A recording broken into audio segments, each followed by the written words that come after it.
So tonight we're delighted to welcome Helen Farrell, Paul Butler and Jonathan Cully for what promises to be a really exciting exploration into three different aspects of a local heritage project. So Helen studied archaeology in UCD, and she did practice as a field archaeologist for many years before retraining as a librarian. But now Helen is a local independent councillor for Lucan. And she set up the Society for Old Lucan in 2017 and has done some really wonderful work in the area. I went down to visit some of the work. I had a great tour of some of the sites that she's been working on. So she's been recording and protecting her local heritage, of which you will hear about in a few minutes. Then we have Paul, is a chair of the Society for Old Lucan, and he's a proud Luconian. Is that what I'm saying? Luconian native. He has a deep passion for local history and a love of photography. And through both photography and photogrammetry, he has worked to record and preserve many of Lucan's historic sites. And then we have Jonathan, our third speaker, who comes from a long line of native Luconians. He has a strong interest as well in local history, particularly in military history, historical architecture and design. So without further ado, I'm going to pass you over to Helen, who's going to talk first, and then we're going to have Paul speaking, and then we're going to have Jonathan speaking. So I'll hand you over to Helen. Thank you very much, Ellen, and thank you to everybody who's joining us here this evening. It's a real honour to be asked to do this, and I hope that you'll enjoy the talk as much as we have enjoyed putting it together and sharing what we're really passionate about. So we thought, instead of boring you with everything, we just picked three passion projects and give a little dip into them. Three of us from the committee, because there's actually a lot more. So we were set up in 2017, and our mission is to conserve, research and promote Lucan's local history, heritage, and that also includes green heritage, archaeology and folklore. So at the moment we have 4,000 followers in our online Facebook group.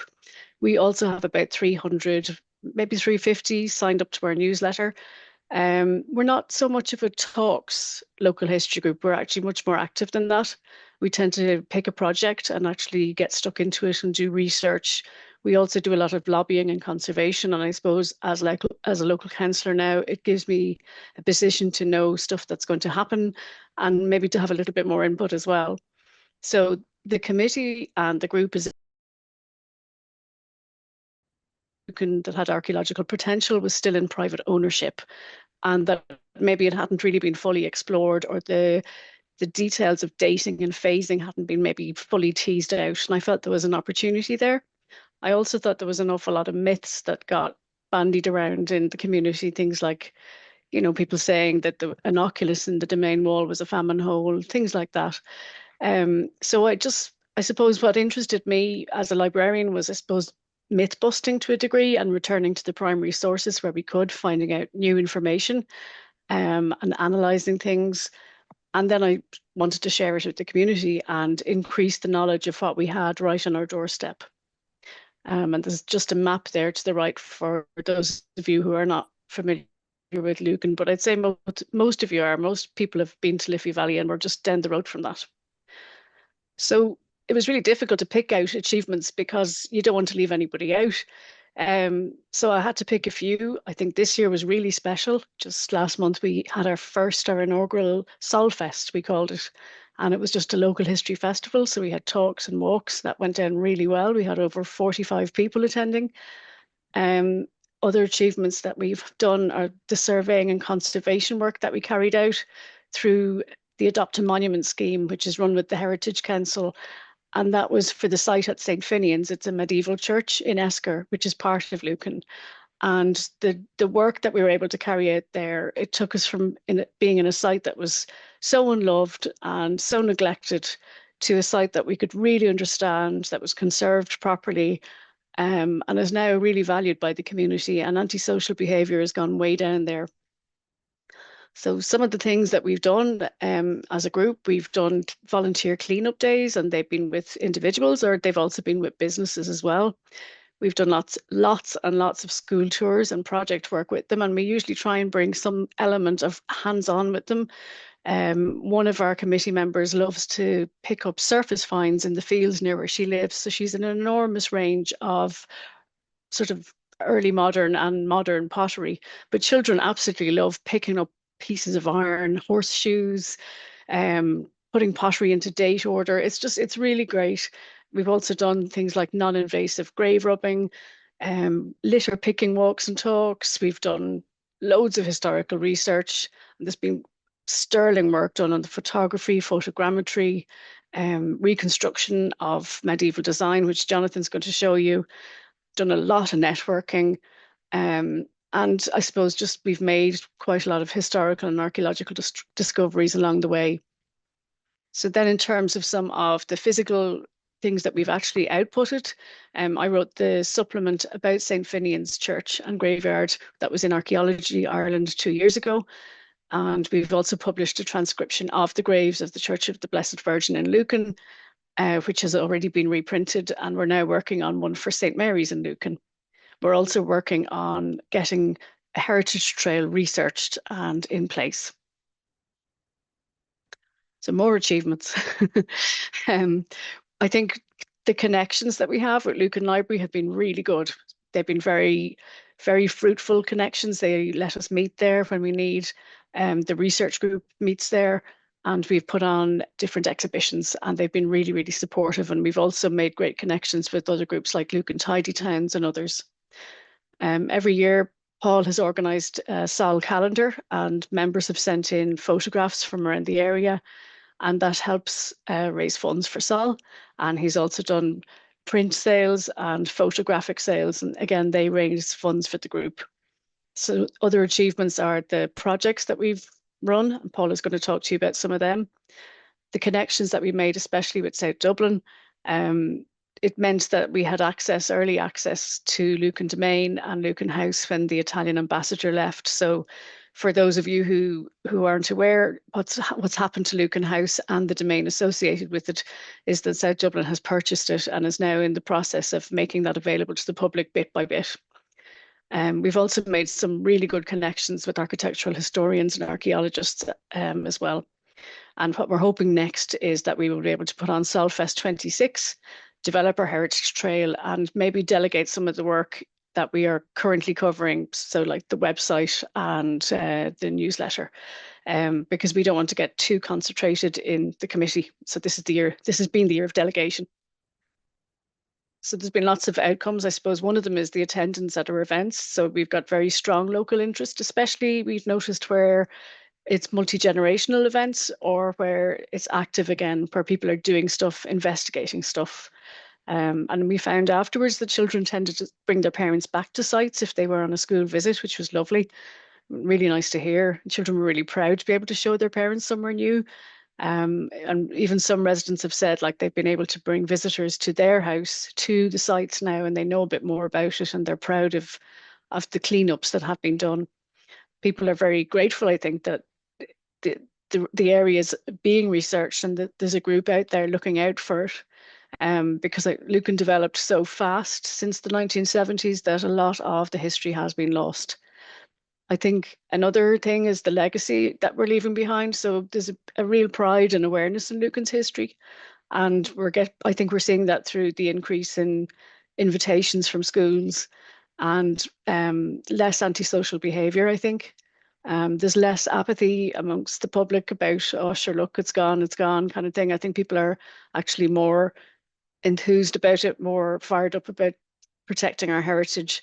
And I suppose other outcomes we noticed as the more we do, the more we find, the more work we see that we could be doing. So we all feel like that we need to all win the lotto and retire and be able to do this all the time. But unfortunately, we all have jobs to do. So anyway, so my three things, and I really don't want to go over time, so I'm going to keep a close eye here on the time because I want to give everybody a chance.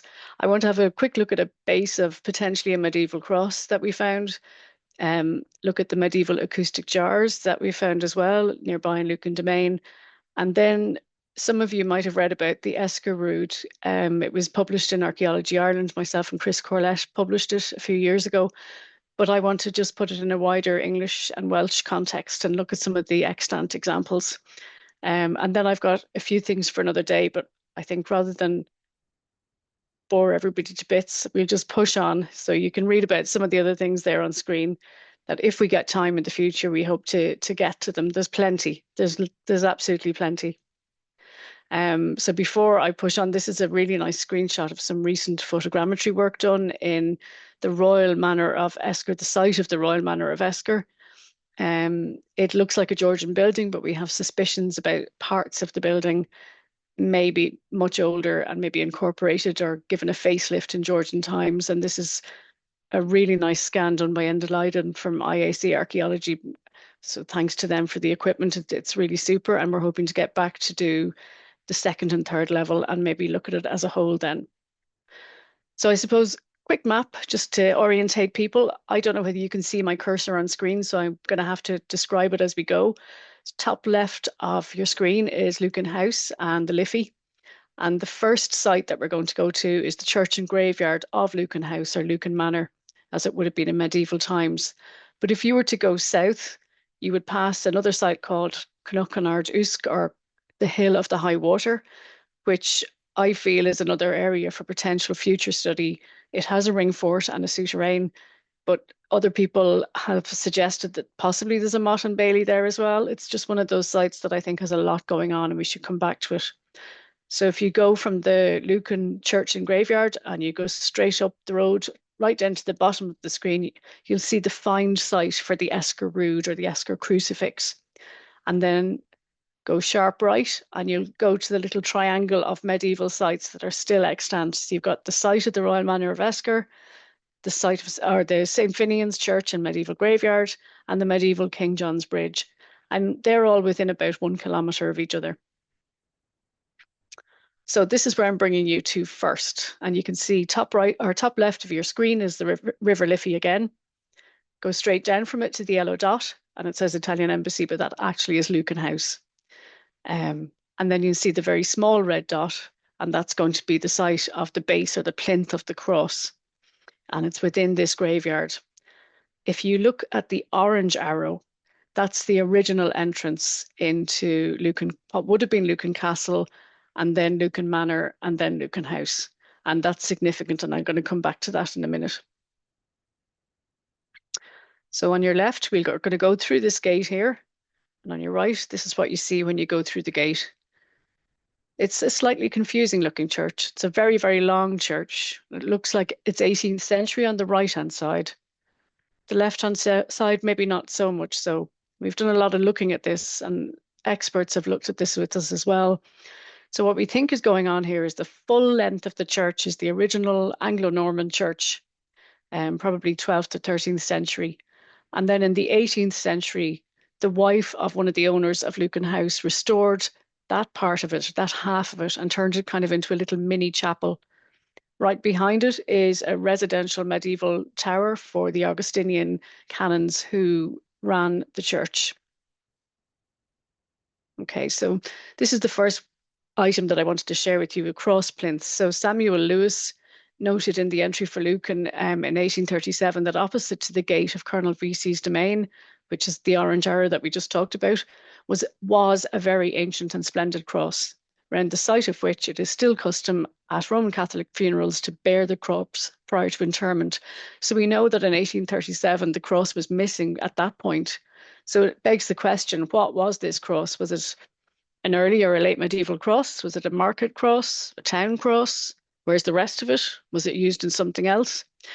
But what you're seeing on screen now, we originally thought this was, we thought it could have been a font or a stoop with a reused portion within it. So there's actually an insert. We think it's slate or limestone, and it's a mid 18th century grave marker. So initially we thought it was a font. And then Chris Corlett from the National Monument Service came out and he said, oh no, that's a cross base. So for those of you who would have the expertise in this, the dimensions are on screen. It's a simple granite block. Granite is not native to Lucan, and it's chamfered on the 3 visible sides that I can see. There's also an additional groove cut down one side, but I'm not sure is that intentional or a fault in the stone. So it's lying in the graveyard, slightly propped up, and again with the reused 18th century memorial in it. for anybody who'd like to visit, we are one of the key holders, and you could email us. We'd be delighted to show it to you. Um, but what was really interesting was trying to find the evidence for this. So it looks like a cross base, but how can we prove it is? I'm just going to show you a few more slightly grainy photographs, just to give you an idea. There's the groove, if you can just see it on the left-hand side. Not sure, is that just weathering? And what looks like there to be a socket on the top of it.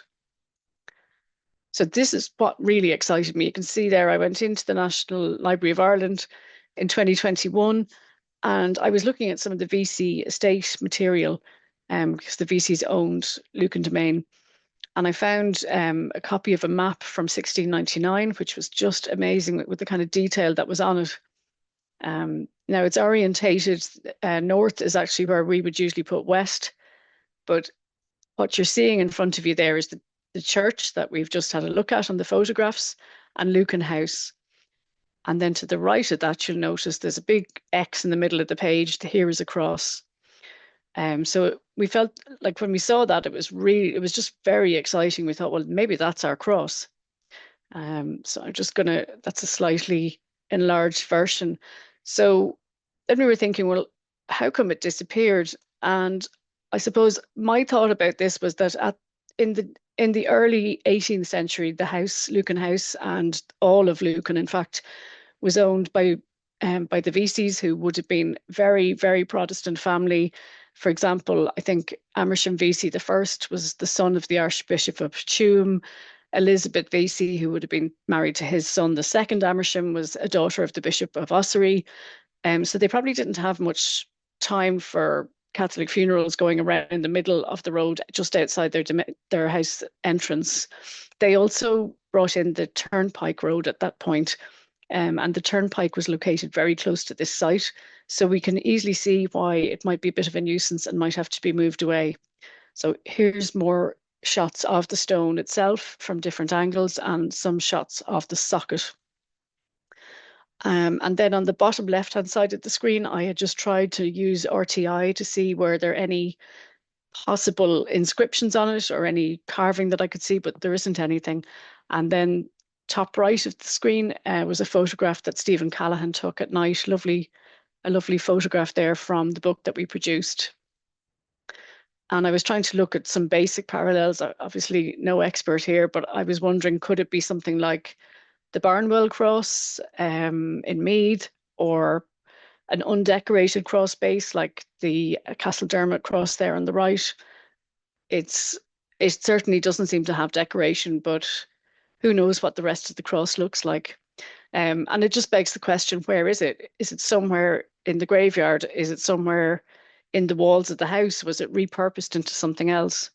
So just at this drone shot that we're looking at now from Paul, we're looking straight down into what's the chancel area of the church, and the bit of the church that was restored in the 18th century. And you can see the residential tower to the right. And then just slightly angling, so we're looking at the interior north wall, and that's where we're going to go to next. And what we're going to look at is these, what initially looked like very unremarkable 9 holes in the wall. We thought they were some kind of ventilation system, and then we realized that they didn't open up into anything. So eventually I put it up online in the days when Twitter was actually a nice place to be, and whoever ran irisharchaeology.ie immediately identified them as acoustic jars, because we realized they were earthenware. And acoustic jars or acoustic pots were used in medieval times, primarily in France, sometimes in England, very rarely in Ireland, but there are a few examples. And they were believed to act a little bit like an augmentation to the sound. So especially in chantry chapels where there was choirs, they tended to be positioned high up on the walls under the choir area, and they pick up resonated sound at 150 to 300 megahertz, or hertz, sorry, which tends to align with male voices. So Billy Sines, who was one of the original committee members in our group and archaeologist, he proposed that it was a chantry chapel. And when we found these afterwards, when we realized what they were, that also added weight to that. So in 1268, whereas Pesh, who owned Lucan Manor, granted the Church of St. Mary, as it was known then, to the Augustinian canons from nearby St. Catherine's Monastery for the maintenance and reception of guests and the poor. And there's a piscina in the west internal wall of the ground floor room of the attached presbytery or priory. So this is just a little bit of a closer up view of them. And you can see on the right-hand side, it got closer again. There's a lot of plaster work there. There's a lot of sediment within the jars. But then I thought I should get in touch with the experts on this, and I was directed to Jean-Christophe Valliere, who's the French expert in acoustic jars. He's done a lot of excavations and published a lot on them. And when he saw the photographs, he said, there is no doubt that we are in a case of acoustic pots.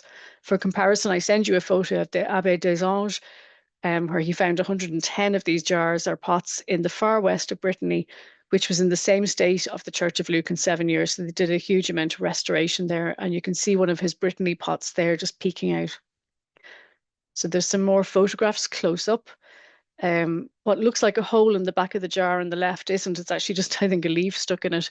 But you can really see the close up on the right, the actual fabric of the jar looks really medieval.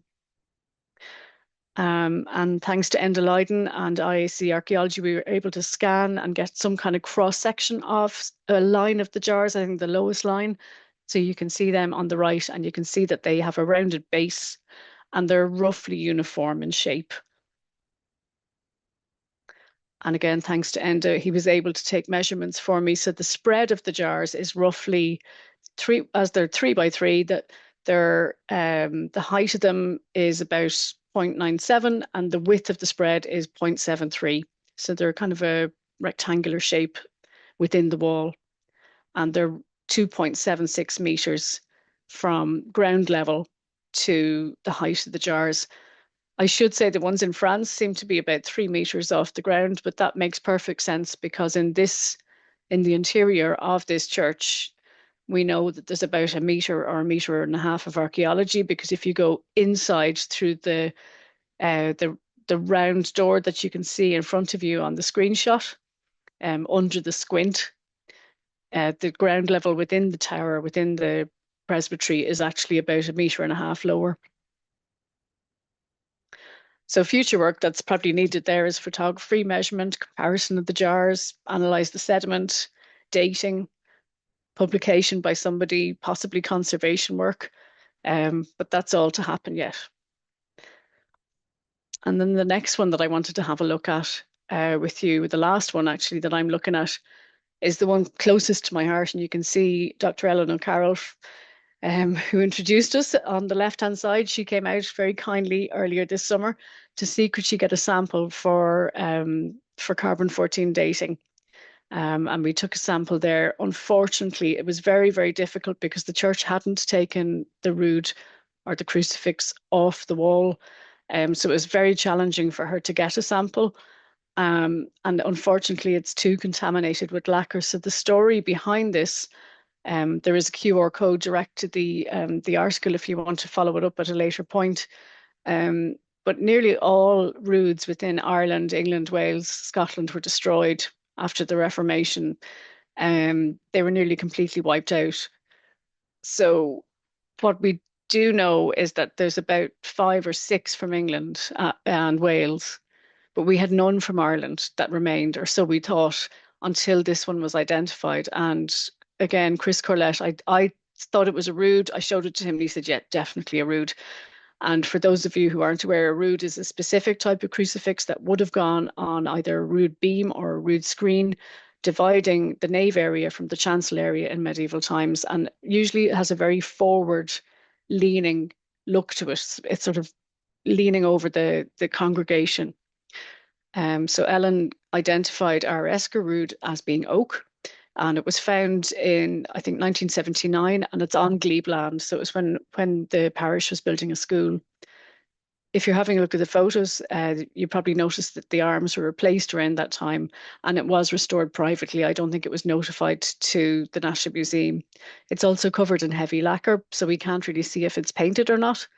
But it now hangs in St. Patrick's Church in Esker and Lucan, so you could go see it if you want. And here's some close-ups of the face. And then on the right-hand side, you see the whole figure and you can see how the arms are different. And you can see also that forward leaning of the head and the shoulders. Now, initially, I thought that the face and the head had been heavily restored and treated with tooling. But actually, when I look at some of the comparisons in England, I'm not so sure that's true. Now, I'd also like to draw your attention on the photograph on the right-hand side to how the feet are slightly crossed over, because around the year 12, around the year 1200, there was a big change in art, I suppose, all over Europe. And Christ on the cross moved from being depicted sort of with a nail in both hands and in both feet separately, so feet side by side, to having this crossover from then on. Also, a more naturalistic style came in across the art in the Western world. But also, what happened was that Christ originally would have been portrayed in sort of more less suffering was portrayed in the carvings and in the sculptures of Christ on the cross. So from 1200 onwards, we're seeing more of a suffering Christ, a dead Christ on the cross, and that's what we're seeing here. So we're probably looking at something from either around that time or thereon. This is a lovely image of how rood screens would have looked. So if you're a parishioner, you would have been standing behind this, and the priests would have been on the other side of this. But right in the middle of the top beam there would have been a rood. So just to quickly run through the remnants of roods that are left, we've got on the left-hand side, just beside Dublin, there's us with the Esker rood. I'm going to start with the Cartmel Fell rood, which is up in the Lake District, but it's now in Carlisle Cathedral. Then I'm going to show you a new one that I found that was for sale in an antique dealers, but came from Anglesey. There's also the Mochtray rood, the Chemist Inferior, South Cerney, and then the Orpington rood as well. So Cartmel Fell was a very sad way of finding it. It was found in the vestry, standing up in a corner like an old umbrella, which has evidently been used as the vestry poker for the feet are burnt off. Now, this is a photograph that I received from the head verger from Carlisle Cathedral a few years ago, and I can only estimate the height as being roughly 90 centimeters from the photograph. I haven't included the width and the depth for these figures because the measuring that I've been able to find online, it differs. So really only height is the one consistent measurement that I've been able to get. This is the Cartmel Fell rood up a lot closer. And again, you can see that heavy tooling on the head and face that we saw on the Esker rood. So something quite similar. And again, you can see that the arms are separate. Like they're actually the body, the back and the shoulders are sort of slotting into a backing piece. So then moving to St. Teolo's Church in Mochtray in Wales, it's been dated to the 1300s, but it was discovered in the 19th century. The only thing I can get on it is wood. I don't know what else.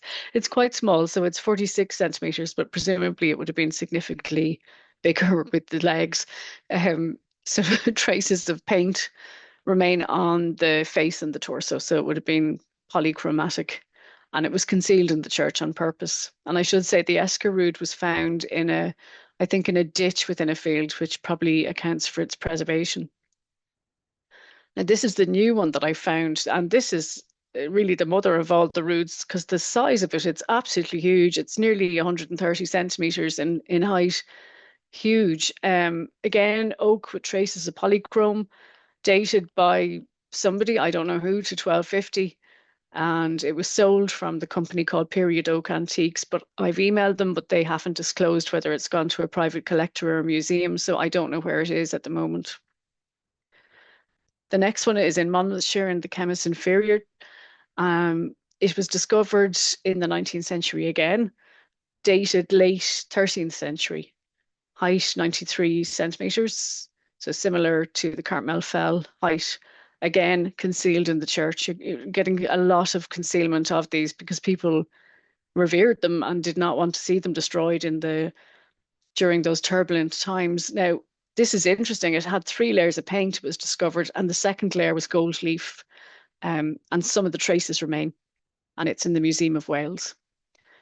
The next one is quite sad. All that remains is a head and a foot, and it's from South Cerney in Gloucestershire. And what's good about this one is that it has a radiocarbon date of 1039 to 1210, so very early. Again, found in the early 1900s in the church, but it's lime wood, not oak like most of the others. And there are traces of polychrome again, and a QR code there to articles if you want to follow them for analysis. I think this one has given quite a lot of comparisons in Norway. And then I think the last one we have here is the Orpington Rood from Kent. I don't know the height. I haven't been able to find that out. It is oak and it's estimated to be late 1300s, but there's a possibility it's even older still. Discovered in the 1960s, but it was restored in the Westin, the Edward James Foundation, and is now in a private collection. And then for any of you who are really into this, if you follow the QR code there, it'll bring you to my Pinterest collection of roods from around Europe. I don't know whether it'll also bring you into my Pinterest account generally, and you'll see hairstyles that I'm hoping to get, or um, fashion that I'm interested in. But hopefully it'll just take you to roods. So yeah, if you want to follow that, you're more than welcome to. And then I'm just going to finish up my segment by just saying thank you to all the people on screen. I can't read them all out, but they've all had a massive input into the work that both I have done and everybody else has done here. And I'm going to take a gasp of water now and sit back and listen to Paul and Jonathan do their thing. So thank you very much. That's fantastic, Helen. Thanks very much. Really, really interesting area, fascinating site, some really special things that you talked about there. So I'll hand you over now to Paul, who's going to talk about his photogrammetry project. Hi everyone. I'm Paul, and thanks for Helen for that wonderful speech there. And I'm going to talk about the Lucan photogrammetry project that we done. I'll touch on the one that we done with the school at the end. I'll just go through a few things first about photogrammetry. So how I ended up in doing photogrammetry was just before COVID there, I was really into photography, and I was interested in developing it to coincide with history. So what happened was I found a course to do on photogrammetry. Unfortunately, due to COVID, it was cancelled. So I went studying myself and trying to find out, and I eventually got into all the different things to do with photogrammetry. So that's how I kind of fell into it. Now, the equipment that I use for photogrammetry, as you'll see here, I have a couple of cameras I use. I use mainly Nikon cameras to do my photogrammetry. They're very high resolution cameras.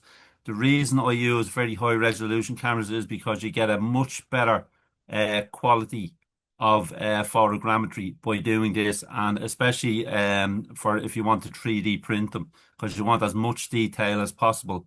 Also, we use drones for photogrammetry. Drones are great for the likes of doing whole buildings and different landscapes and anything really to do with photogrammetry, but you can actually combine the two sets of photographs together. Another thing you'd need for photogrammetry anyway is a good computer, one that would have a good processor, a good memory, and a good graphics card. An example of, say, a laptop would be a gaming laptop or a gaming computer. They would have high processors and good graphic cards because to make the 3D scans for photogrammetry, you actually need fairly good graphic and memory because it does take up a lot of memory. A software now solution that I would use would be a 3D Zephyr. Now, there is a free version, but there's also a paid version in this. I would use the paid version because it allows me to use more photographs, add more photographs in, because as I say, the more photographs and the better quality photographs you get, the better 3D scan you get overall. So that's just basically what you need. Now, another thing that we've been trying out ourselves lately are laser scanners. Now, laser scanners would be an advanced version of what we do. It kind of makes the process a lot quicker. So, whereas if you're doing a photogrammetry on, say, using cameras and using the software, it could take from 2 to 6, 7, 8 hours, whereas a laser scanner would probably do that in 2 or 3 hours. Laser scanners are very good because you can use them inside and outside. And as I say, they're much quicker. You can have handheld, you can have big industrial units. We were testing out an industrial one recently. And as you see with Helen's presentation there, they turned out very well, some of them. We're still actually looking into this technology at the moment. So it's something maybe for the future we can maybe do another talk about.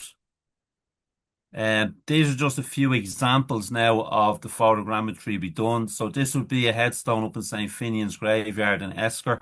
This is Father McCartan's. But as you can see, if you look at the detail and the way it brings up the lettering, now one of the most important things in photogrammetry is you can manipulate the pictures, so you can change them to different colors like a gray or a white, because sometimes it is very hard to read the writing because of it's worn and all this.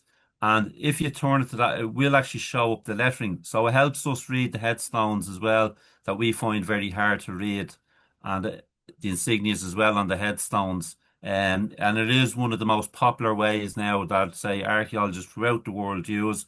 It's used in different places, like it's used in Egypt a lot now to do the tombs. They would use it a lot there. And it's also used on the Titanic, to do a 3D model of the Titanic to keep an eye to see the deterioration on the ship throughout the years. So every 2 or 3 years they would send down and do a complete scan on the ship and compare it to the last scan just to keep an eye to see how things go. Another example here would be St. Finian's medieval church. I'll just play the video here. So as you can see, we use the drone for this one now to scan this one, and we just literally loop around, scan the drone, but then we produce this 3D image. Now, the reason we produce 3D images, if we need expert advice and we cannot bring the experts to the site, what we can do is we can send them these, and in detail they can examine and send us their advice and recommendations and expertise on these sites. This will be another headstone, Thomas Kelly headstone in the Church of the BVM in Lucan Village here. I'll just play the video, and as you can see, the level of detail that the photogrammetry picks up, and you'll see the lettering coming up real clear there and everything. Now, what this also does is, as you can see, there's a lot of damage on this headstone here, and this headstone is deteriorating. It's cracking with the weather, and also people have gone in and damaged it. But what we can do is now we can use this then. So any repairs that needs to be done to this, we can send this to the expert and show them how it looked beforehand, and then they can go in and recreate this rather than just send a photograph. This is more detailed for them to actually produce. Now, this is the real cross that Helen was talking about, and we done a photogrammetry on this. This was just a quick photogrammetry scan we actually done on this one. Because as I say, if you're sending photographs, they don't really show you everything you need to probably see, because you're taking photographs from different angles, whereas on this you kind of can view it from different angles as a 3D model. So it does help people understand it a bit better when they are looking at these things for us. Now, so when we produce our photogrammetry images, what we like to do then is we like to 3D print them. Now, this is also a software process, whereas when we capture the multiple images with the photogrammetry software, then we turn this into a 3D mesh model. When we have the mesh model made, then we can refine the model to make sure that everything looks okay. There's no holes in the mesh that we can repair and all that. So then when we have that ready, then we prepare the model to put into a slicing software. Now, a slicing software would come with a 3D printer. So it's always linked into the 3D printer. So what you do is then when you put it into the slicing software, that produces it into an STL file for the process to turn it into a 3D model. So when you have that, you can literally just send that model to the computer and it will literally print it out. So if you go back to, say, the Thomas Kelly headstone here, we have actually 3D printed that. I'll just show you here if you can see on the screen. I don't know if it'll show clear, but that's actually the 3D model we actually printed from that 3D scan. And as you can see, then we have the lettering on the back. So you can see it is a bit of work through software to get to that process, but it is worthwhile process. And this is very popular when we're doing school projects to show the kids that you can actually produce something at the end of it. And that's just another one we done there of St. Finian's Church. That's actually of the whole church there. That's a mini replica of the whole church in detail. So it does have an end product as well as a start, not just to view in 3D. You can actually make an end product at the end of it all. Now, another project that we do is a nighttime project where we capture the headstones at night. So this is reading the lettering on the headstones. So basically what we need to do is we use a lighting technique. Now basically what you do is you will set a camera up in front. You don't necessarily need to do this at night. If you have a blanket that will darken out the light, you can actually do it this way during the day. But at night, we normally do this at night time as a project. We bring people on site to do it as a project.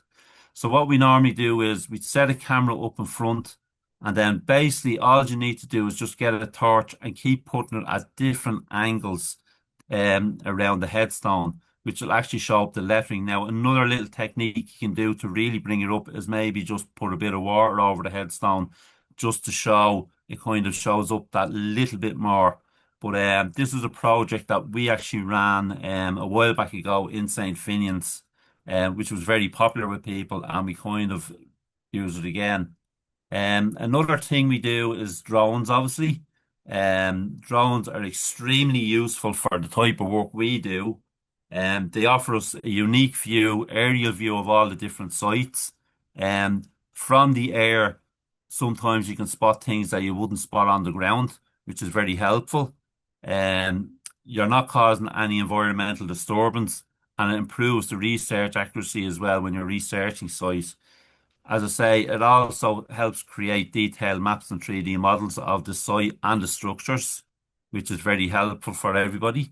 And then it also helps monitor the fatigue to sites or buildings and aids ongoing analysis and protection of culture sites and heritage for us.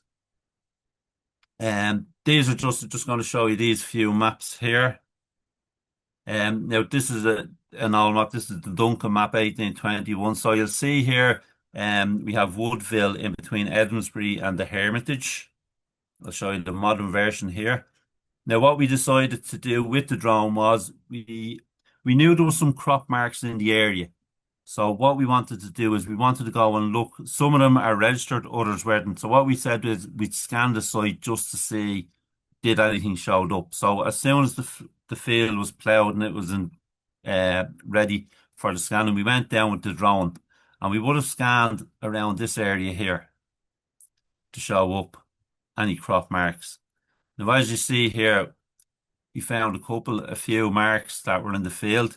This is Woodville here. Now, Woodville House was originally, if you see my pointer here, that's where it would have been originally. So we scanned all these fields in around Woodville here, just to see, as I say, some of them we knew about, some we didn't. But what we've done is we made this into a project as well for our members. So we would have put all these pictures up online and we would have asked people to go look. Could they spot out that we may have missed in the pictures? They may have done a bit of research online to check what ones were there originally and maybe some that weren't, and they could go down and report them to make sure they got logged. Another thing we do with the drone then is we have a derrick here, another Duncan 1821 map. I'll show you the modern version. So this will be a derrick here. Now this borders on County Kildare and County Dublin here. So you'll see that the border just dotted along the line here. This would be a derrick here.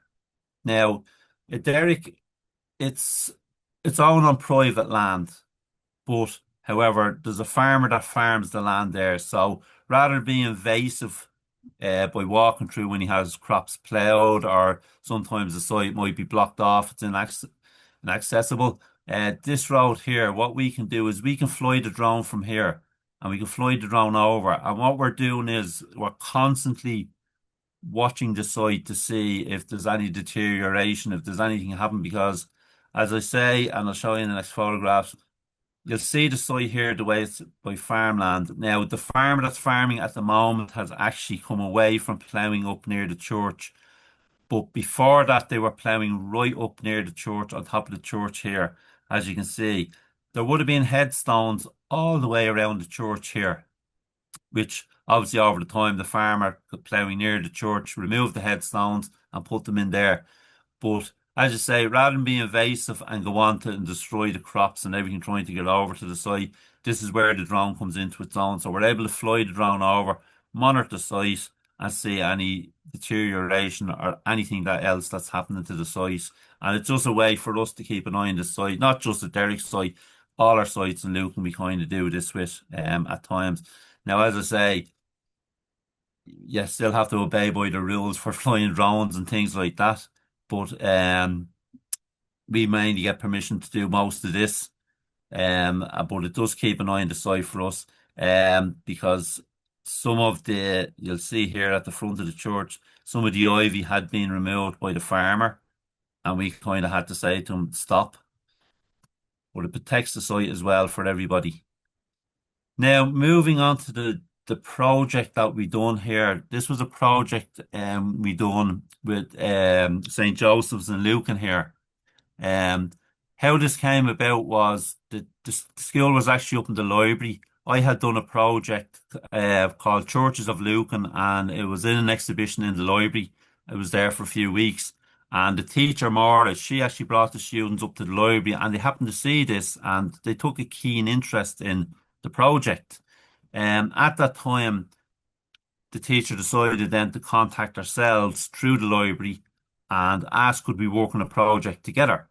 So what we done was we got together with the teacher and we got together with Tony in the library and we talked about a project to do and I explained about the photogrammetry project that I was working on at the moment. And the teacher took a very keen interest and said this was something the girls would love to do. So what we done was we got a group of TY students and she picked them out kind of with their different skills. So some had an interest in photography, others had an interest in the computer software, some had an interest in just making up blogs, videos, and some just wanted to do basic research. So what we said was we got them together as a group and we got them to put this project together. And at the end of it, they had to present the project to, say, all the local councils, library staff, the public, and their parents to show them what they put together. Now, the thing about this project was they didn't have much time to put it together. And in fairness to the girls, a lot of the girls actually went and done a lot of the work on their own time outside of school. Um, One of the things we got done in the library as well, because we needed the paid version of the software to make better 3D models, we actually got the library to install the software um, on their computers up there, so the girls had access to the computers whenever they needed and the software to make their 3D models. So basically, as I said, the students visited Lucan Library and discovered the exhibition of the local church, which inspired them. And they enthusiastically contributed focusing on the photography, computers, blogging, research, individuals buried in the grave. They all had a keen interest, and the way they worked together was absolutely fantastic. The project aimed to create a comprehensive presentation to the local community at the library. And under the guidance of myself and the teacher, the students applied the skill and engaged with the community to research the project, where they went out and any information they needed to find, they were out looking for the information. They'd done a lot of research and they actually contacted people in the community they thought could help them as well as ourselves. Um, this project serves as an ongoing community engagement, and this is now in its third year. And what happened was that the girls that we taught the first year around, what they done was then the second year they came in and taught the students under them. So they turned into the mentors for the students under them to participate in future projects. And the project has grown to not just photogrammetry, to other avenues as well. And that which was absolutely fantastic to see. And as I say, we still keep in contact with the school and the teacher, and we come in when they need our help and all that. But basically now at this stage, they basically are able to run it themselves, and each year then the TY students from the year before keep on passing down the information. So it was led by myself, documenting the historical structures. And as I say, we collaborated then with St. Joseph's in their transition year, and the students were very active in getting the project. So now I'm going to actually show you part of the project that the students done, they put together. And at the end, I have a short video to show you as well. And if my screen allows me to share, I just want to also show you a couple of things we done. One in particular on Lucan House, where we done our photogrammetry, where we mixed the drone photos and we mixed the camera photos, just to show you how well it turned out. So this would be the project anyway from St. Joseph College TY students and myself. So this would be their table of contacts. So they have their introduction, the process, how they worked with myself going through it, and then these would be the headstones and the people that they actually researched. So you have the Merrymans, the Talbot, the Gaffneys, and then they had done a short summary of conclusion of their work. This was the inspiration the girls took from George Eliot: "Our dead are never dead to us until we have forgotten them," which I think was an absolutely fantastic quote. But this inspired them when they were doing the project. Now, as I say, most of the girls hadn't been down to St. Finian's at all, but this was their first trip that they went down St. Finian's, and on their way down, they actually walked alongside a funeral cortege. As I said, for some of us, it was our first time down at the graveyard. First, we went over to the church and looked up at the gravestones surrounding it. After, we split into two groups and got to freely walk around the rest of the graveyard to look at the various graves to see which one we would choose to photograph. Reasons that some headstones stood out to us include the size and placing of the monuments, since it would have been easier to work off a smaller headstone for a first time doing photogrammetry, and other things that stood out to us would have been the people themselves and the individuals, like children or couples, and the families that took our interest. Now, this is the process we went through. So what we done was, when we got the girls up onto site with the teacher, we gave them a brief introduction to the site. We told them about the history of the site, and brought them around the site, showed them around. Then we kind of just let them go off on their own and have a look around and let them pick out their headstones and see what interested them. And they had a few questions then to ask. Then what we done here is, I took them down with the cameras and we showed them the whole process of how to do photogrammetry, how to take the pictures, how to make sure that each picture is taken in sequence. Then we went back to the school another day, and what we done is we showed them how to process the software then. The software was a slow process, but you had, lucky enough, you had girls that were really into their tech and were very good. And I have to say, they picked it up extremely well. So that was the whole process we went through, and they worked away. Then I was able to walk away, leave them working through the process then, and just came back for any technical issues.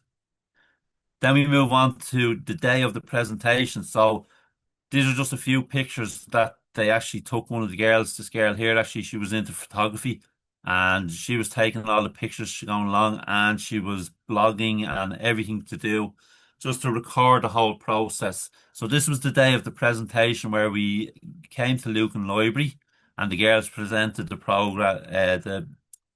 project, sorry, themselves. So as you can see here, these are the girls presenting it, and each took turns in groups to explain what the headstones were, who was buried there, and all about them, and as much information as they could give at the time.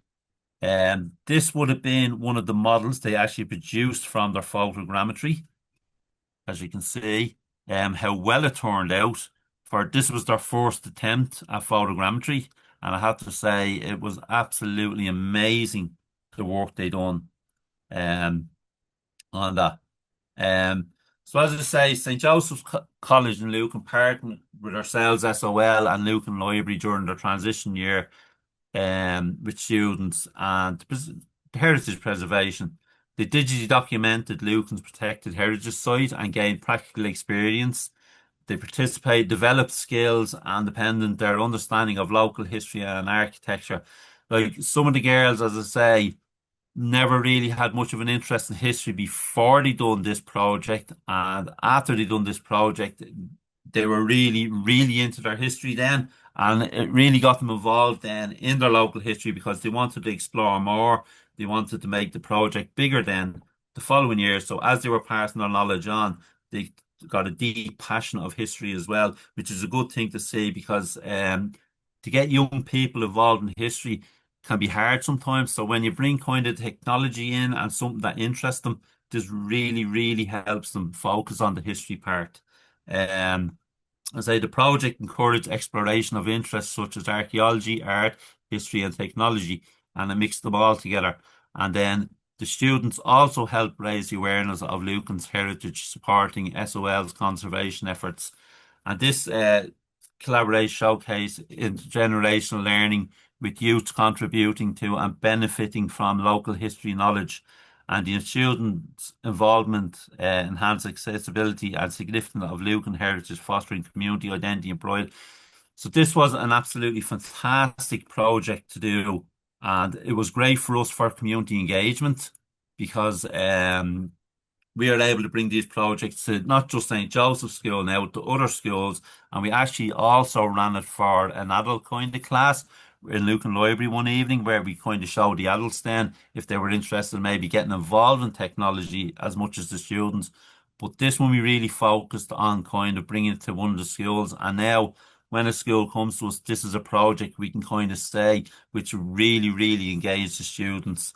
And as I say, the girls just got so much out of this just for themselves. And we gained a lot of people, especially young people, really, really interested in history. And this is a little video I'll just show you here that they actually put together. So this would be the end presentation. Don't worry about so we got around. So hug all your friends and let them know you're not letting go. I won't let go.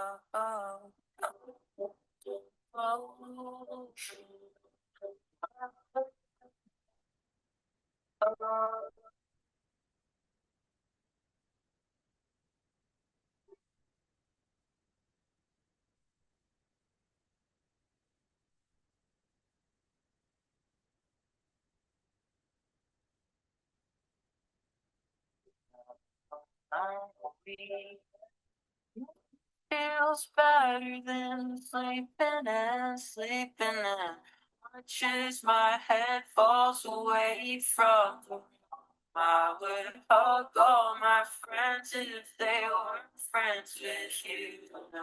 Know what it's like to be nothing at all when the night turns cold. My thoughts feel like stone and it's nothing I can't change, but I can't breathe anymore. I got how to walk by myself. I can do with a little more of your help.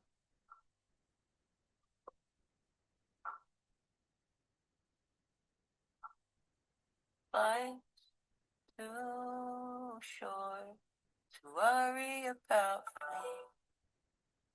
Now, and that's the end of the presentation then. Thanks very much for listening, everybody. Hope you all enjoyed it. That was absolutely fantastic, Paul. I'm blown away by the amount of work you're doing in Lucan for recording archaeological sites, recording the heritage, protecting our heritage, and the community engagement, especially with schools. Really, really fantastic. So thanks, Paul. Great talk. Thank you. And now we have Jonathan. Oh, hello, and I just want to say thanks for giving us this opportunity. It's a real privilege. Going to give you just some quick updates on some of the projects that I have worked on. Starting off, I'm just going to take you on a complete tangent from the first two talks, and I'm going to talk about the Lucan Memorial Campaign. It was a project that I started a number of years ago. I've always kind of been planning on kind of recording Lucan's war dead because with a decade of commemoration that kind of came and went, it kind of highlighted that we have no kind of local memorials dedicated to any of Lucan's fallen from any war. And yet surrounding towns seem to have their memorials seem to have blossomed. So we kind of got left behind on that. So I kind of started originally looking at the First World War, but then I kind of thought, well, we have a shared history. Like all of our family histories have kind of led us to this one point in time. So I started opening up the idea of looking at everyone who had served and lost their lives in any military conflict, no matter what their religion or their background or the war that they'd fought in. So that's where this project kind of began, trying to remember all equally, and trying to lobby for a permanent memorial in Lucan Village. It was a little bit difficult at first because I wasn't really able to quantify just how big the project might be or where the lines might kind of blur or stop. So I was trying to gather an unknown quantity of information from multiple kind of conflicts. They would have been global and national, near and far. And it's trying to kind of come up with a solution of how to gather that information and then how to present that information in a way that people could engage with and find interesting and then kind of get behind to support.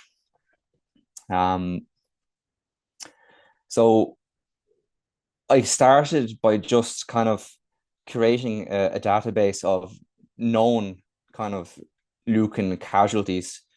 And there were a few from various kind of local wars, the Civil War, the War of Independence, 1916, mostly from the First World War. And I started to really delve into this. And I was helped a lot by the lockdown because I had little else to be doing. So I would search every known kind of database, military archives, newspapers, casualty lists, and then any and all kind of known memorial records that existed either on a national level or just kind of ones that had kind of started popping up for local neighboring areas. I trawl through all of them and try and find connections to Lucan for people who had either lived here, they were born here, or they were buried here, because at the end of the day, all of those connections made them a big part of Lucan's history.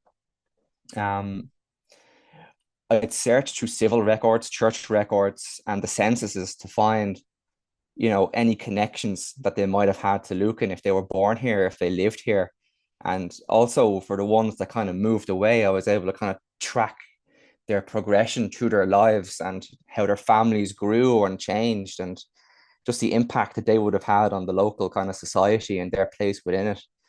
And then, of course, there's always the possibility of chance. If I saw an unusual name locally on a census, on the off chance that it was going to pop up because it was so unique, I'd put it into the war records and see if it popped up. And on one occasion, it has. So, and there's also always the case that other neighboring records will mention people from Lucan, but they might have misspelt Lucan wrong and spelt it as Luton or something similar to that, or Lucas even, and that's gotten a few hits for me as well. I gathered everything that I could find, all copies of documentation that would mention these individuals, all photographs, every mention in the newspaper or kind of recorded memorials or online kind of images, like on Find a Grave, if their grave existed. I try and gather all that information to try and make a personal story that would kind of make people connect with something that was more than just a list of names. I created a Facebook page to promote the project on social media. And I did detailed write-ups on the lives of each and every individual. And I kind of published these on the anniversary as they kind of came up for each individual. And recorded their full lives from their birth until the historical events that eventually claimed their lives. I tried to create public awareness by making temporary pop-up memorials, as you can see in the image there.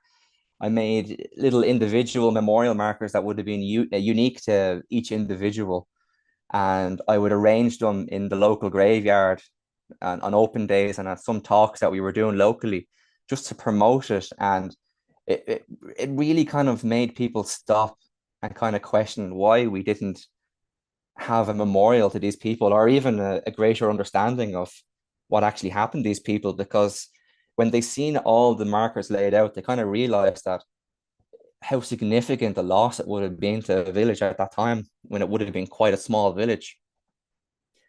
I made QR codes for each individual, which allowed me to kind of just show snippets of information on them to get people's attention, and yet be able to link them to the full story and link back to the project, so people could get a better understanding and the in-depth kind of study of their life. So it was really about trying to capture people's attention and kind of not to try and lose people with too much information. Although sometimes that can be a bit hard, because this project is very, very kind of heavy on information and the write-ups.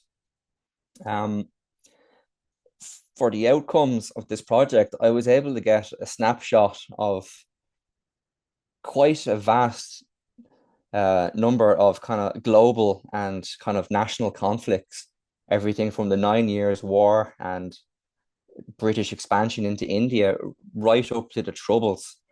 Nearly every conflict is kind of represented in this project, vastly, though the biggest numbers are actually First World War, which would have had a huge impact on the village locally.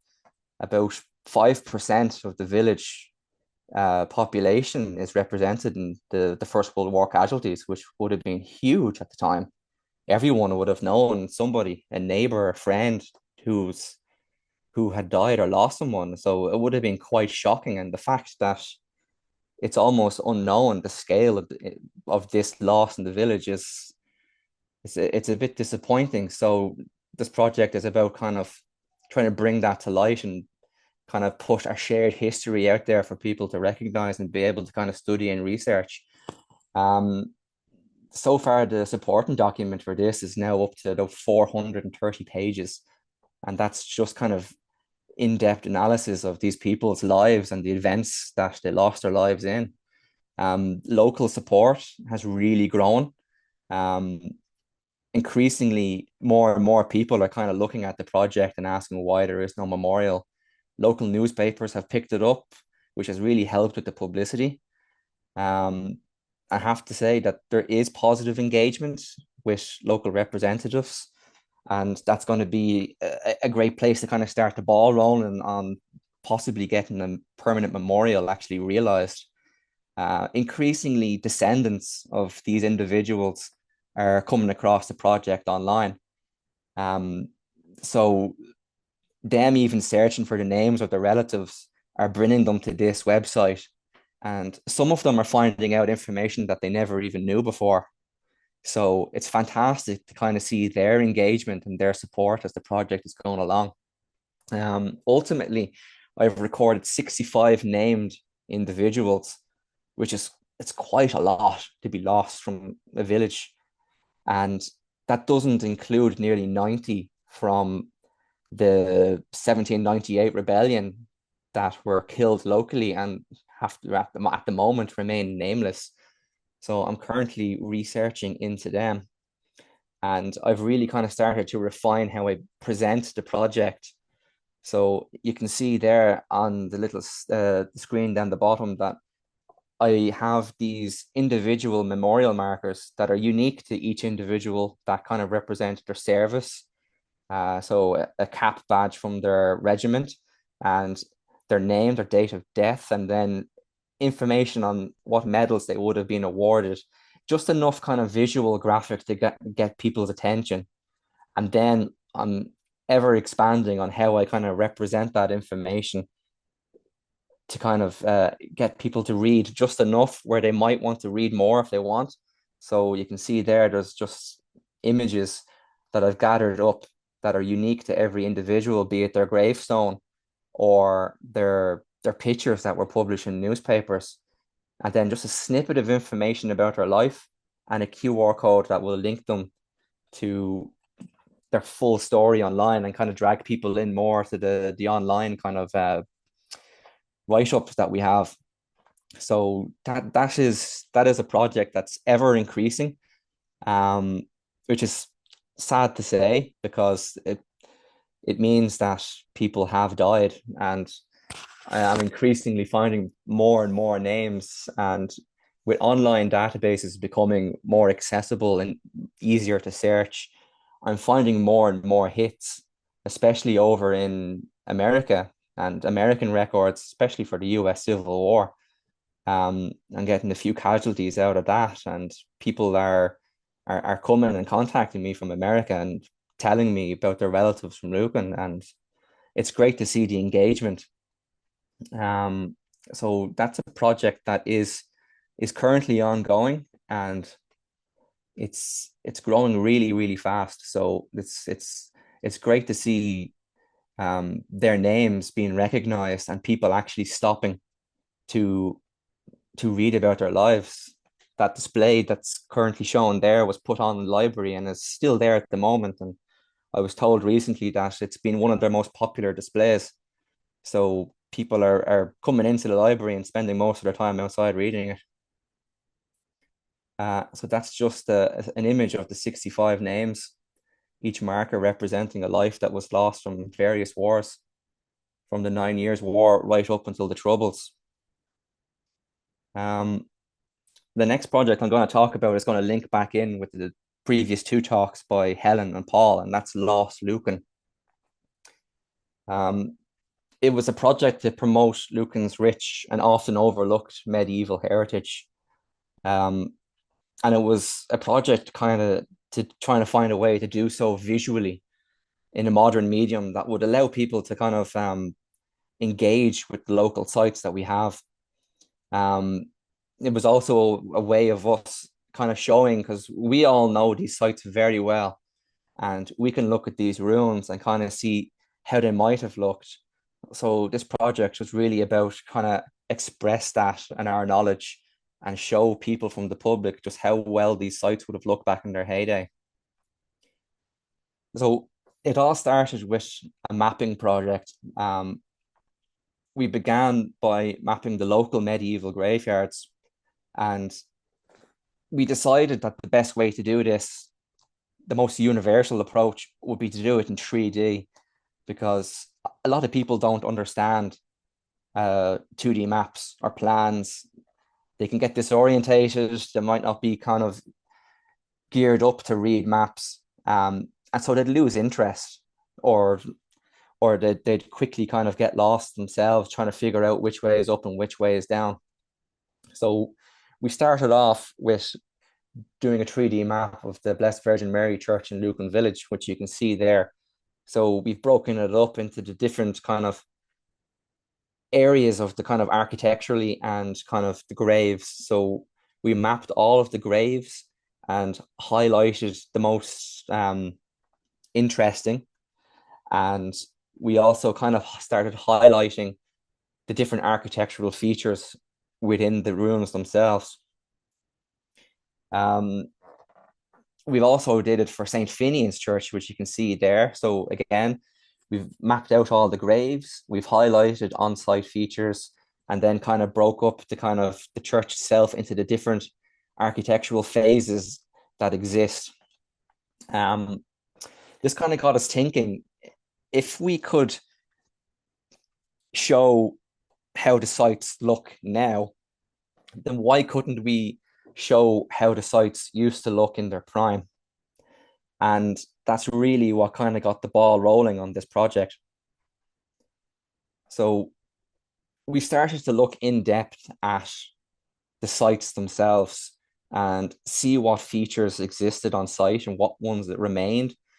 So you can see there in St. Finian's, there's the remains of the OG windows, and then the remains of the bellcot itself from the church. And we kind of started analyzing all this and trying to date them to see where they fit in within the development of the site. We started looking at other case studies. So again, the local Virgin Mary church, which is actually very similar to St. Finian's, and then also St. Finian's in Newcastle. And then we looked at other sites throughout Ireland of kind of real long, narrow churches that kind of matched very similar footprints to what we had in Esker.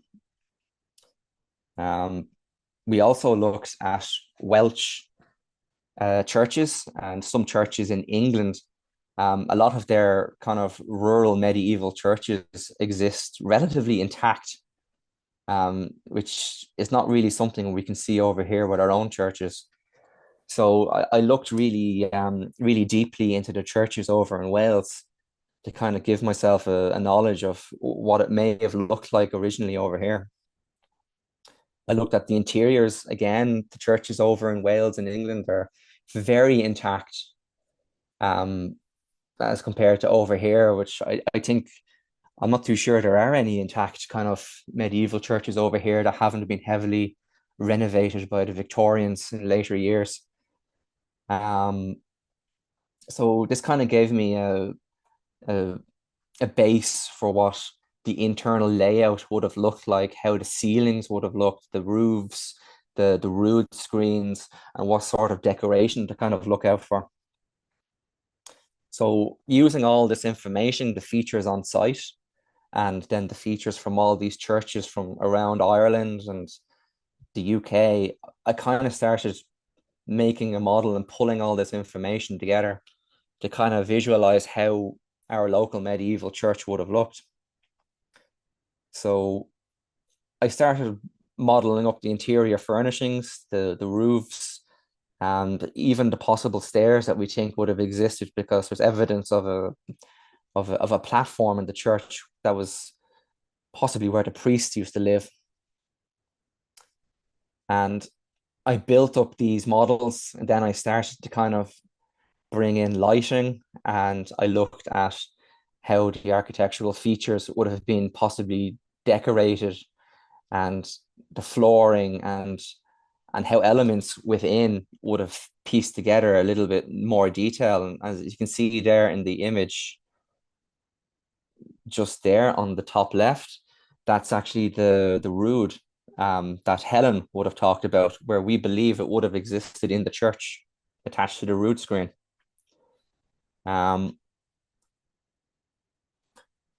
So gathering all that information together, I was able to make a rough model and kind of overlay it on what we knew existed, and then piece together what we believe may have existed. And it gave us a better understanding of the site.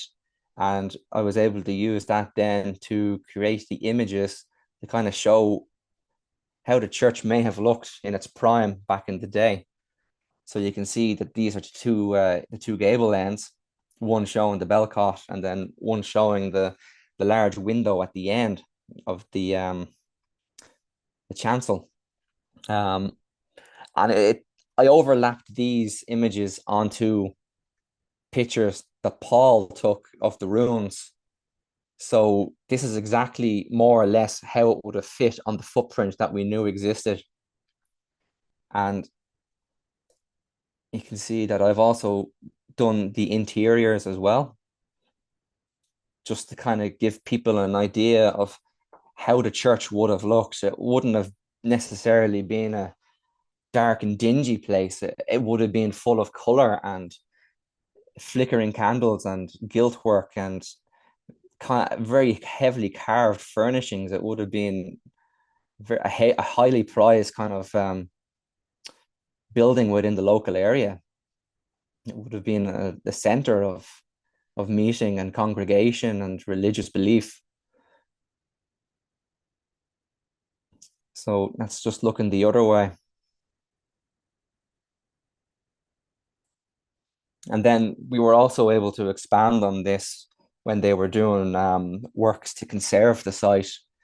They opened up one of the vaults that was just adjacent to the church, and fortunately enough, we were there to actually witness this opening of the vault, and we were allowed to take photographs for historical records, but we were told we weren't allowed to publish them, and that kind of gave us pause because we would have loved to have been able to share the information that we saw, but of course we couldn't share the images. So we decided that we could recreate the images in 3D.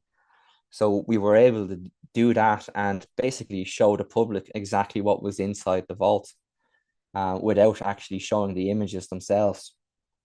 So it was a great way of kind of bringing the public back into it again.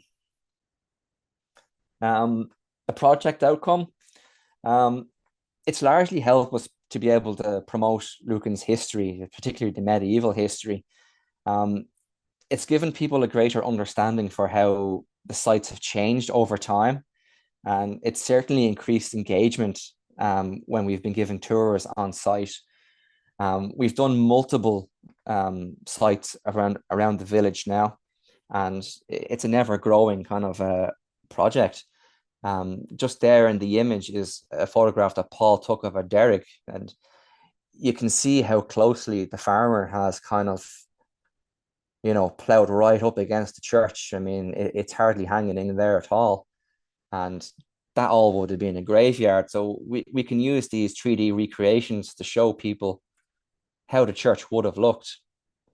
And sometimes it takes people aback to see the church as it would have looked in its current kind of site now, and just to kind of realize how much has been lost over time. Unfortunately, with a project like this, a lot of it is guesswork. So I really try to kind of get as much information as I can from the site and try and gather as many case studies as I can to make it as authentic as possible, because in a project like this, I don't like to kind of leave too much to guesswork, because I don't like to try and make things up. I like to try and keep them as factual as I can.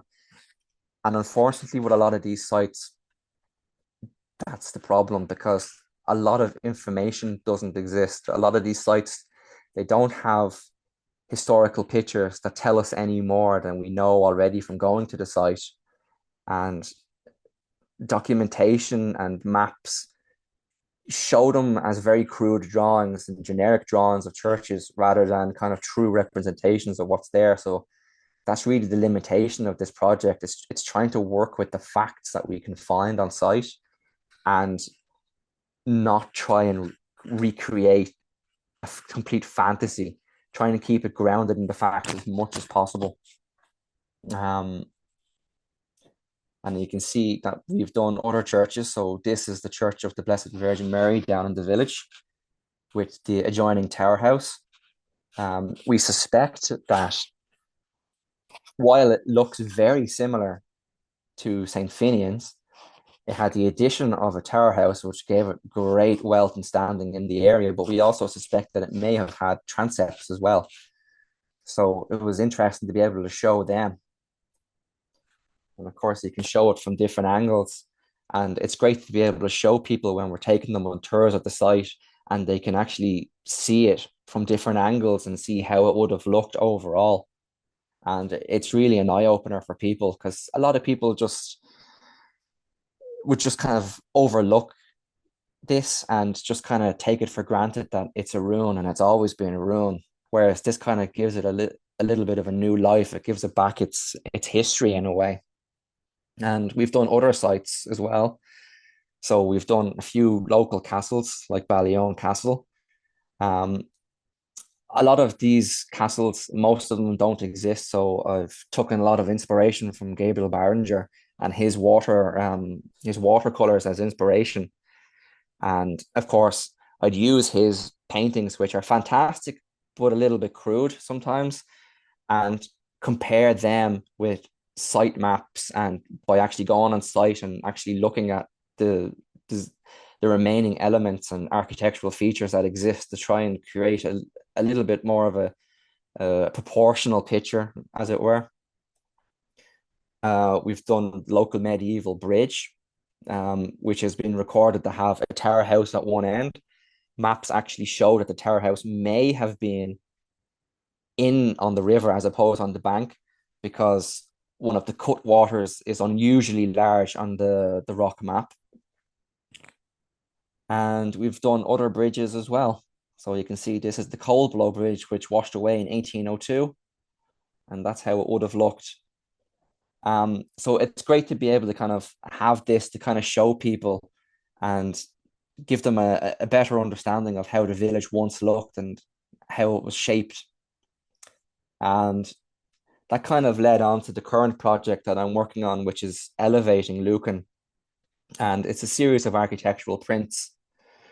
So it's working with the evidence. And like I said, most of which focuses on the front elevations, because the majority of the pictures that exist are photographs that would have been taken of just the front of the building. And we're trying to kind of jump on the increasing tourism sector, which is ever growing in Lucan. And with the purchase of Lucan House by South Dublin County Council, is going to be picking up a lot of pace now. So we've decided that we were going to create artworks inspired by the everyday buildings that have shaped the architectural and societal character of Lucan Village.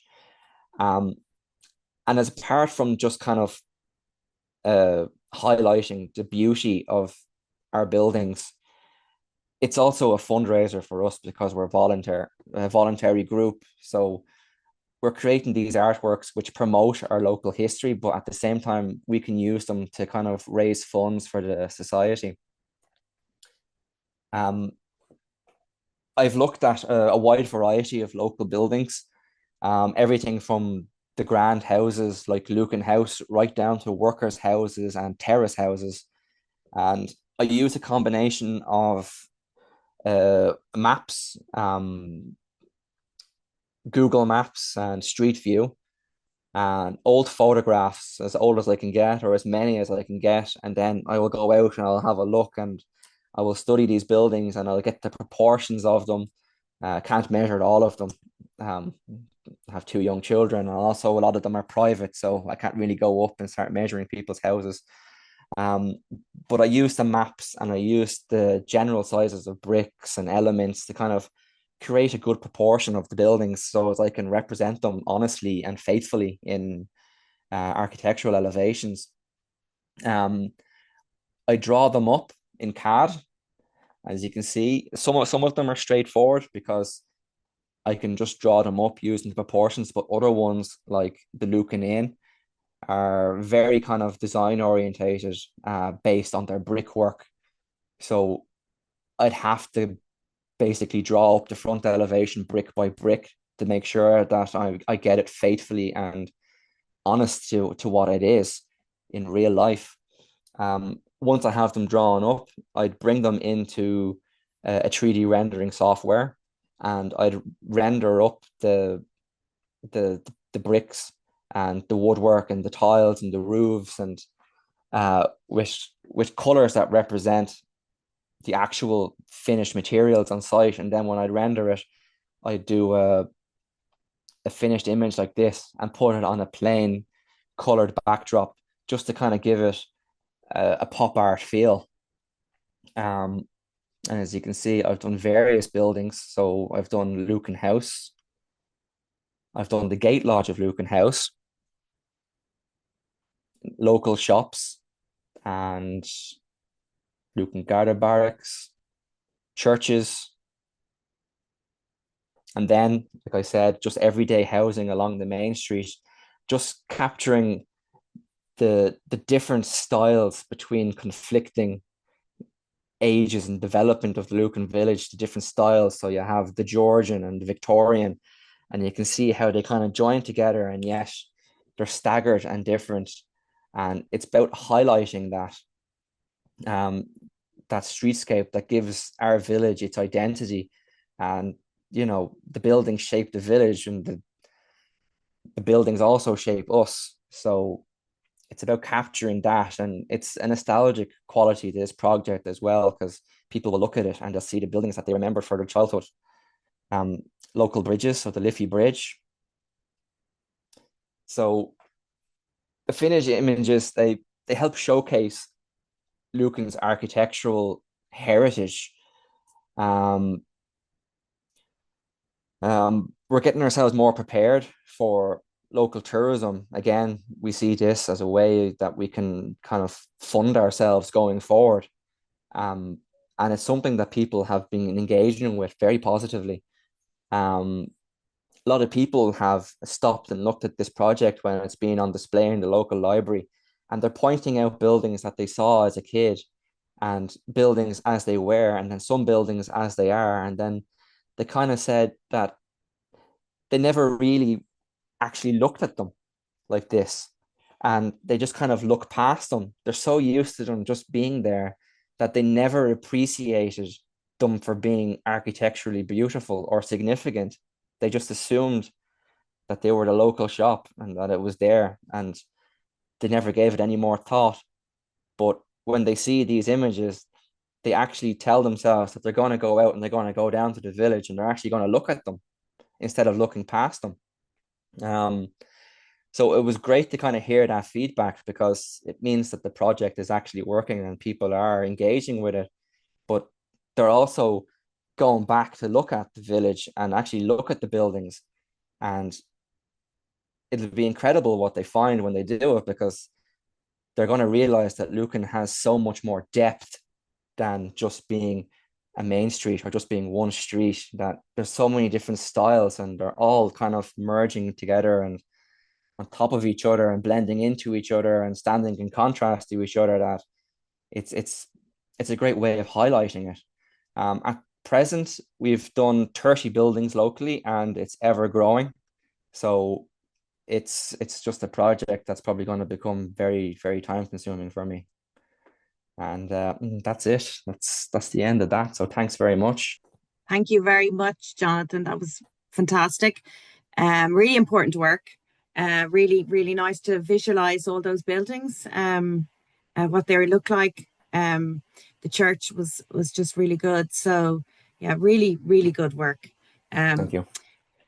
Thank you very much. So we have a few questions in the chat, and if anybody wants to put up their hand to ask a few questions, please just put up your hand signal online. So we'll start with the first one. It's from Eamon Cotter. A query for Paul. Are modern phones with LiDAR useful for recording headstones? Yeah, they are actually, yeah. They're kind of like the portable scanners now. They're putting it to phones, it might be a handheld scanner.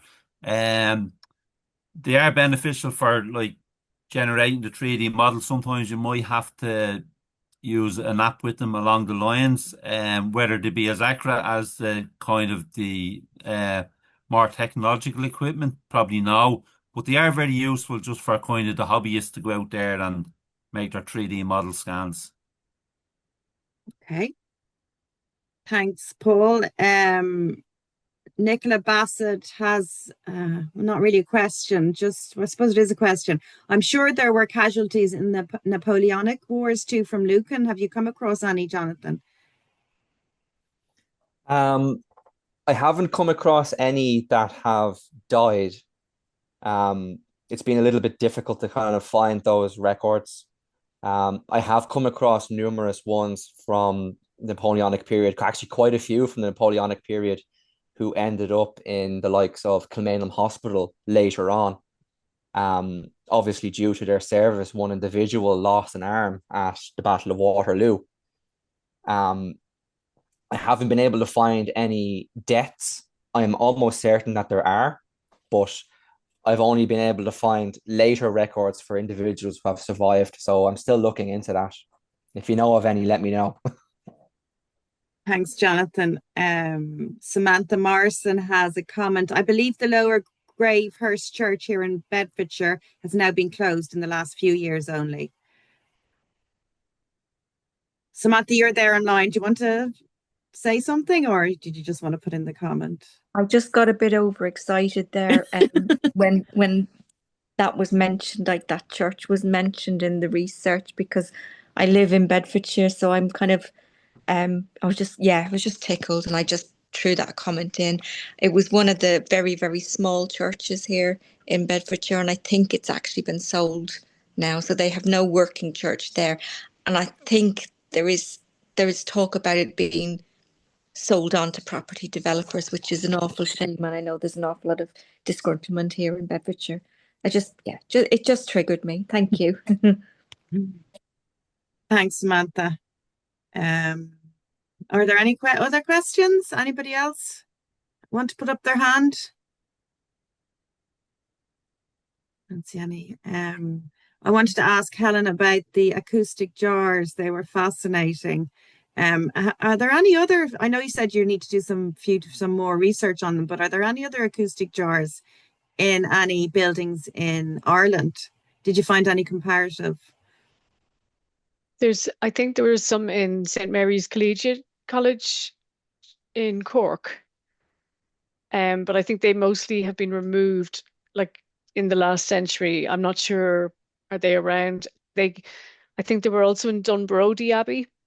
And again, I think they were taken out of the walls for conservation. So they're not still in situ. Okay. And then I've recently been told by another archaeologist there were some in St. Audians. So that's 3 that I know of, but I don't know of any more beyond that. Maybe they're just not recognized, or they're just not found. Yeah, they're fascinating. Yeah. Or else, Lucan, it was special place. I don't see. Are there anybody else for questions? I don't see anybody's hand up, and it's getting quite late. But it was really, really brilliant talks tonight. The 3 were excellent. So thank you so much for giving up your time, for preparing the lectures, and for delivering the lectures to us. Really fascinating. So we have recorded the talks, so we're going to put them online, so the profession, the institute, people in the institute can watch these talks in the future. So just to say thank you so much, and yeah, that's the end of tonight, I think. Thank you, Ellen, and thanks everybody here. It was great.